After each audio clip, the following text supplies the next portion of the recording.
So we finally know what's going on with PlayStation 4 Pro, which is kind of simultaneously PlayStation's answer to Project Scorpio as well as its co-option of it. So what's the difference? Today on Game Ranks, we're going to discuss PS4 Pro versus Xbox One Scorpio. How are they different? Well, the very first and most obvious difference between the two is that the PlayStation 4 Pro is coming much sooner. PlayStation 4 Pro is going to hit November 10th, 2016, and that's not even 3 months away. It's September 10th now. That's 2 months. This gives PlayStation a bit of a head start, but at the same time it also limits the technology that they're going to be able to put into it. At this point we have what I would call a soft list of specifications. Some of the things haven't been specified, and I think it may be because they haven't finalized it, or it may be that they don't actually want to say what it is. At E3, Microsoft mentioned that Project Scorpio is going to have an octa-core processor. Now they didn't mention clock speed, and they didn't mention much further than that, just that it will be octa-core. Now keep in mind that comes out a year in the future, and the PlayStation 4 Pro comes out in November. However, we don't know a lot more about the processor for the PS4 Pro.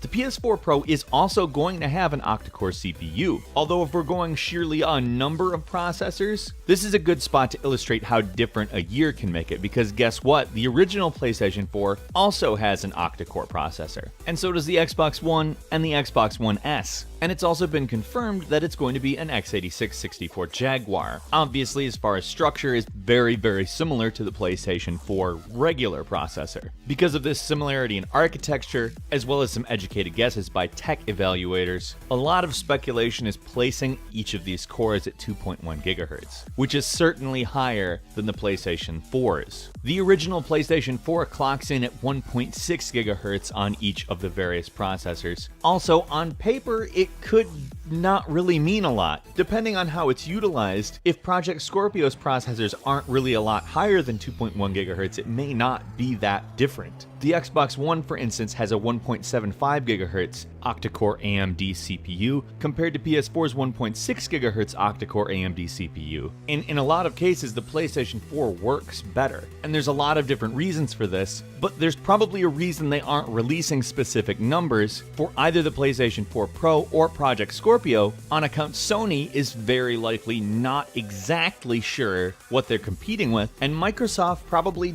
doesn't want to put numbers out knowing that they may not be able to do better. I mean, they have a year and people will expect more, so they need to figure out how they can work noticeably better than the PlayStation 4 Pro. The graphics is where we get a little bit more specific, and thankfully so. For the sake of comparison, the Scorpio is definitely going to be in a better place. On paper, Project Scorpio's 6 teraflops is significantly higher than PlayStation 4 Pro's 4.20 teraflops. However, there is no capability of making a 420 joke on the part of Project Scorpio. On paper, this is a very clear advantage for Project Scorpio, but as far as what both of these consoles are purporting to do, namely render 4K graphics at a decent frame rate, we have already seen that PS4 Pro is most certainly capable of doing so. On top of that, a technology that both of them are touting very hard is HDR. And again, we've seen it in action on the PS4 Pro at this point. Obviously, tech demos don't mean everything, but having actual practical footage where the machine delivers on what it claims to be able to do, and doing it well, what we have seen has been high frame rate and consistent, does provide a little bit of an advantage. Next holiday season, is 4K going to really be a big deal? Is HDR going to really be a big deal? Certainly Sony will be saying, so what? We've been doing that for a year.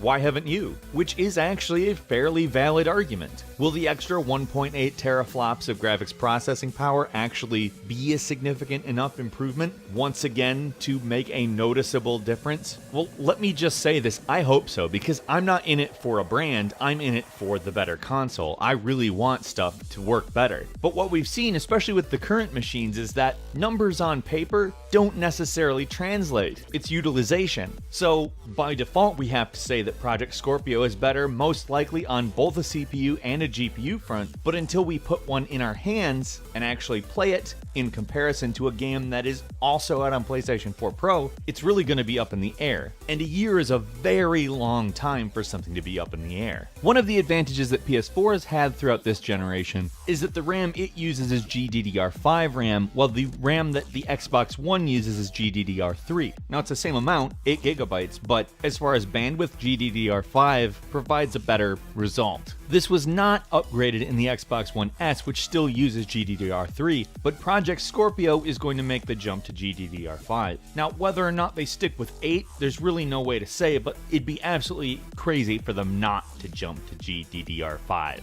Something Project Scorpio is going to do that the PlayStation 4 Pro does not is already being done by the Xbox One S, and that is a 4K Blu-ray stream. You cannot put a 4K Blu-ray into a PlayStation 4 Pro and get anything out of it. It's not going to work, which is weird considering it does support 4K streaming, and Sony owns the Blu-ray technology. So, alright. There was also a rumor that they were going to charge for patches that would make games more compatible with the PlayStation 4 Pro's features, but that's flat out against the rules that Sony has put out for the developers. If there are any fees, they're paid by developers, and that's it. PlayStation is taking the same route that the Xbox One is in creating a gaming platform as opposed to a gaming machine.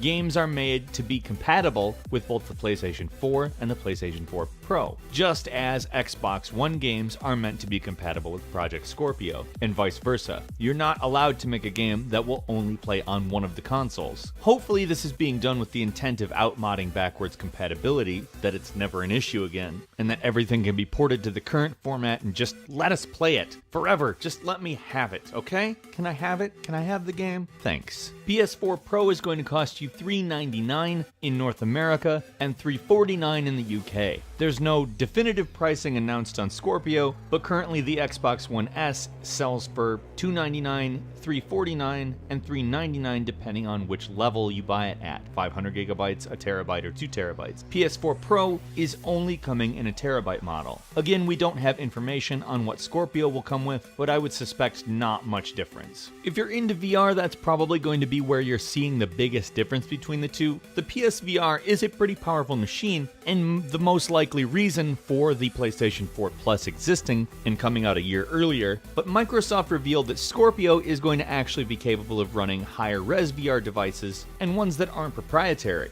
like the Oculus Rift and the HTC Vive, which both run at significantly higher resolutions than the PSVR. How much that matters does kind of remain to be seen, and I think that's kind of both of these companies' focus as to why they're making these consoles. That, and moving over to the idea of Xbox and PlayStation being gaming platforms, rather than each new generation being a new gaming platform. In a way, they're both kind of going the iPhone route, in that they upgrade it, but it's compatible with all of the iPhone technology. That is, until it's absolutely impossible to run new things on the old hardware, but in theory, backwards compatibility is, from now on, going to be a standard feature, which I like. So now it's time for you to weigh in. What exactly do you think about these two new updates to the consoles, and do you think that Sony's year-long head start is going to give them a distinct advantage, or do you think Microsoft's better hardware is going to give them a distinct advantage? Let's meet in the comments. I'm interested in your opinion, and if you enjoyed this video, please click like. If you're not subscribed, now's a great time to do so. We upload brand new videos every single day of the week, and the best way to see them first is, of course, a subscription. As always, we thank you very much for watching this video. I'm Falcon. You can follow me on Twitter @FalconTheHero, and we'll see you next time right here on GameRanks.